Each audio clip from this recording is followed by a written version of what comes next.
The smell of carnelian dust never leaves your hands. It is in the cracks of your fingers, in the grain of your scalp, on the floor where you sleep. You have not been clean of it in 12 years. The sun has not risen over the river, but a finished bead is already warm in your palm, orange in the lamplight. Behind it, 59 more are waiting. This is a bead maker in Mohenjo-Daro in the year 2200 before the Common Era. By the time the sun sets, 59 carnelian beads will be sealed inside a clay envelope marked with your personal stamp, bound for a temple 2,000 kilometers away. You will live in the largest city on earth. It has no king of its own.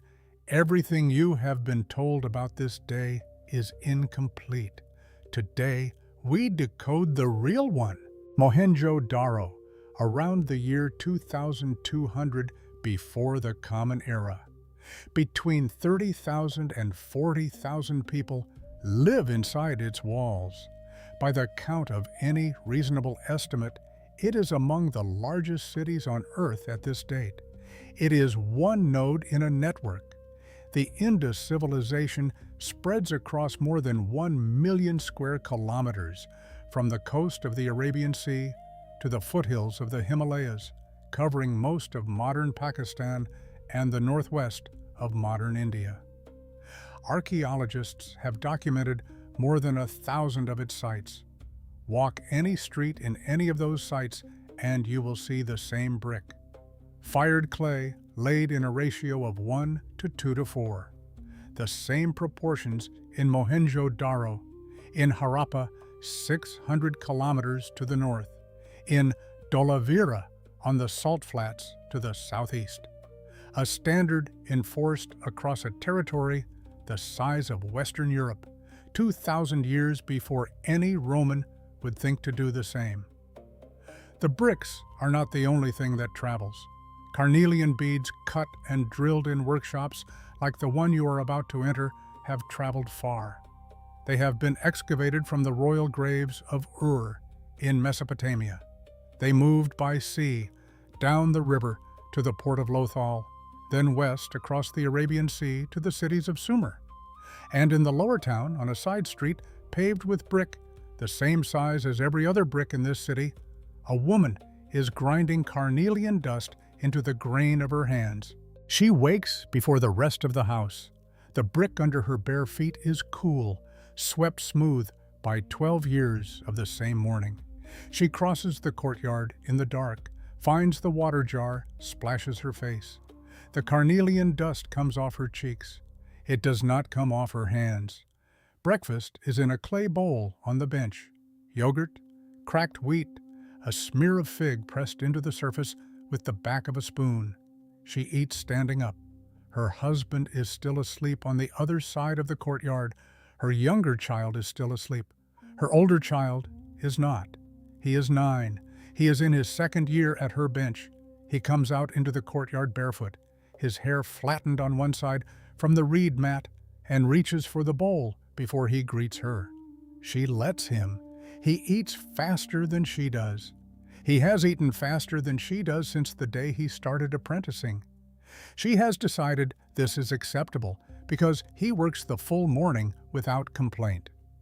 The house has 2 stories. The upper rooms are for sleeping.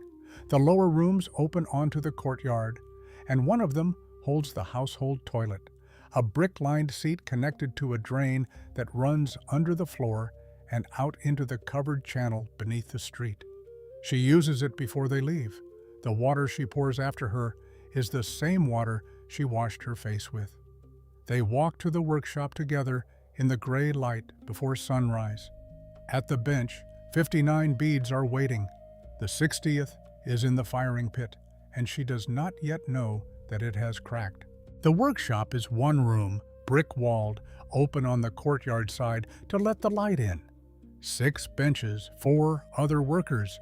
The senior bead maker is at the far bench, already drilling. She sits.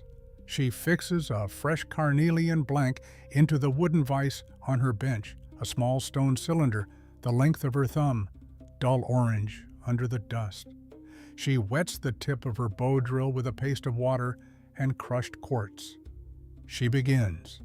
The drill is a thin copper rod tipped with a harder bit, wrapped once with the cord of a wooden bow. She works the bow with her right hand, holds the rod steady with her left, and the bit spins.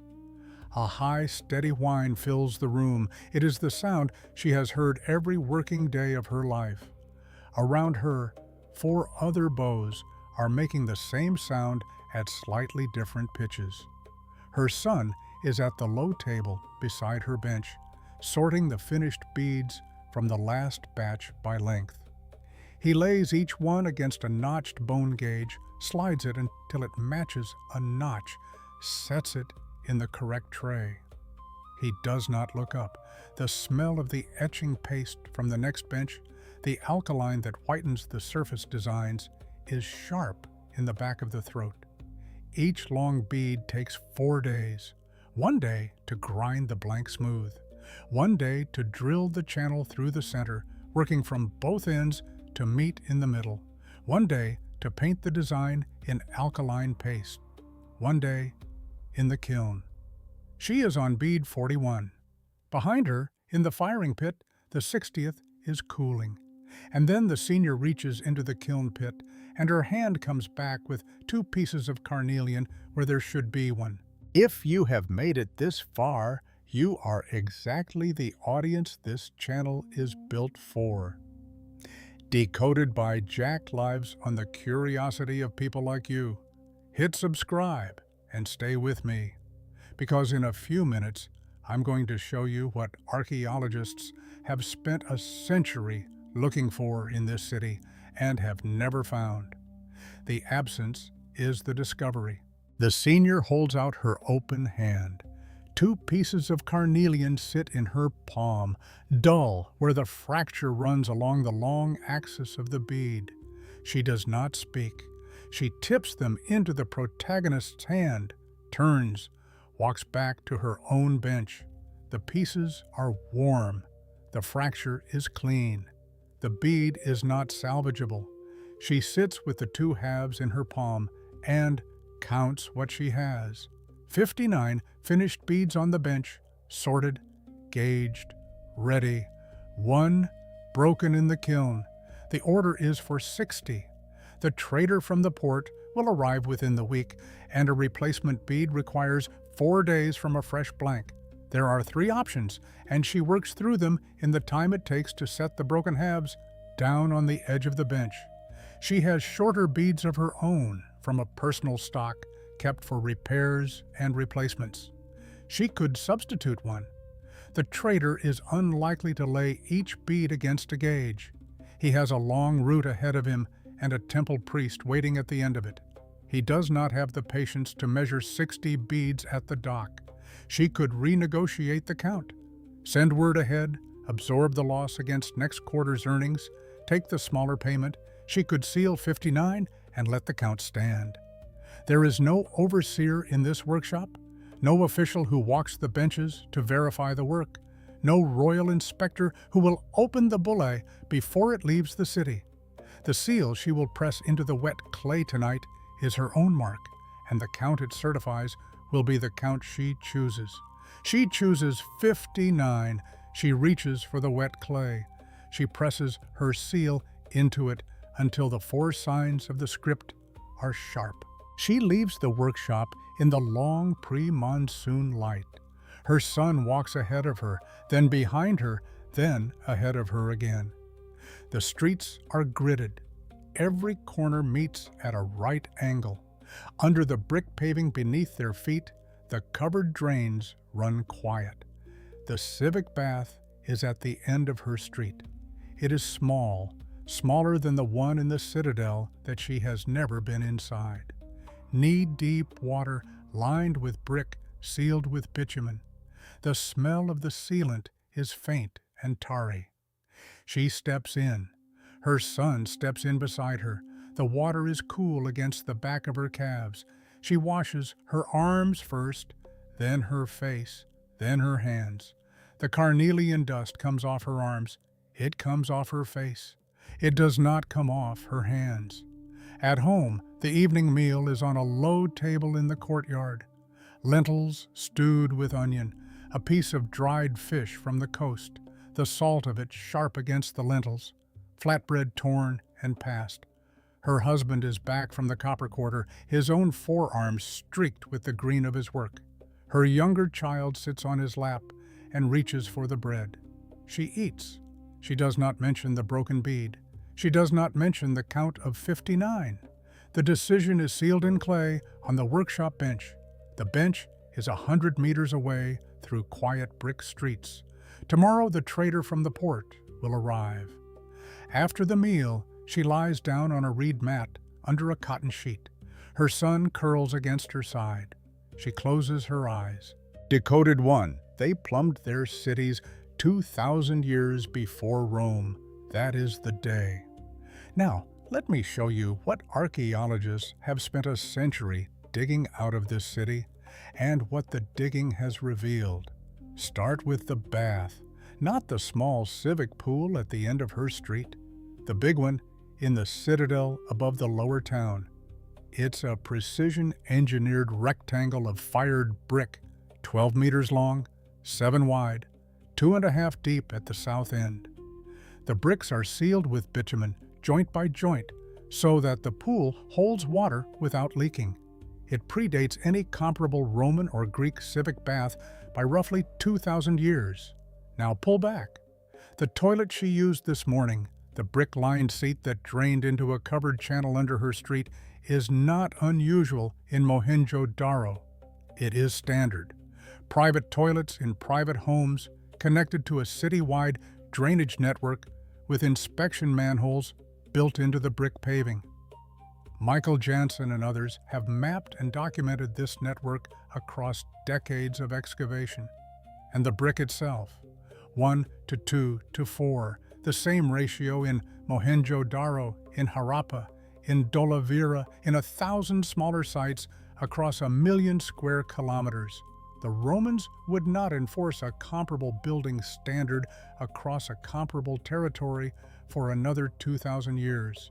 So the civilization is technically sophisticated. That is established. The question the next two reveals will answer is what kind of civilization built it. Decoded 2. We still cannot read what they wrote. The seal she pressed into the wet clay this afternoon, the 4 signs that came out sharp under her thumb. It is one of roughly 4,000 inscribed objects from this civilization. Seals, tablets, small clay tags, like the one on her bulle. Across all of them, archaeologists have cataloged more than 400 distinct signs. We do not know what those signs say. We do not know what language they record. We do not know with certainty whether they record a full language at all. Linguists have tried for a century. Code breakers have tried. Machine learning models have tried. Asko Parpola spent decades on the catalog. The signs remain unread. The most urbanized civilization of the 3rd millennium before the Common Era left us texts, and the texts have kept their silence. Decoded 3. They built the largest city on Earth without a king. Now the reveal that frames everything else. Across a century of excavation, across Mohenjo-Daro, Harappan, Dolavira, and 1,000 smaller sites, archaeologists have not found a royal tomb. They have not found a palace. They have not found a monumental religious structure. They have not found a single inscription glorifying a ruler. It appears to have done all of that without any of the trappings of monarchy. No god-king at the center of the frame. The political structure is one of the deepest unsolved questions in archaeology, and the absence is itself the evidence, which brings us back to her. She sealed 59 honest beads in a workshop with no overseer, in a city with no king, marked with her own stamp. The mechanism of trust was lateral, it was not vertical, and it held a civilization of more than 1,000 cities together for 7 centuries. She is asleep on the reed mat in the courtyard. Her son is curled against her side. The cotton sheet rises and falls slowly. The lamp has been snuffed. 100 meters away, through quiet brick streets, the workshop is dark. The bulla is on the bench where she left it. 59 beads inside, her stamp pressed sharp into the clay.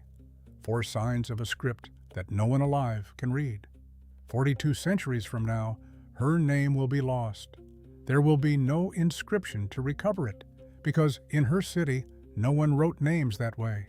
The bead she sealed today will be in a museum in Karachi or in Delhi, or still buried in the silt of a river that has moved 3 kilometers from the bank she knew. The script on her seal will still not have been read.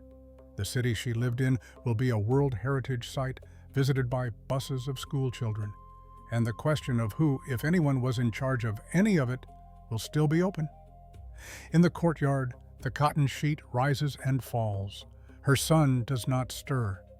On the workshop bench, in the dark, the 4 signs of the script catch nothing because there is no light.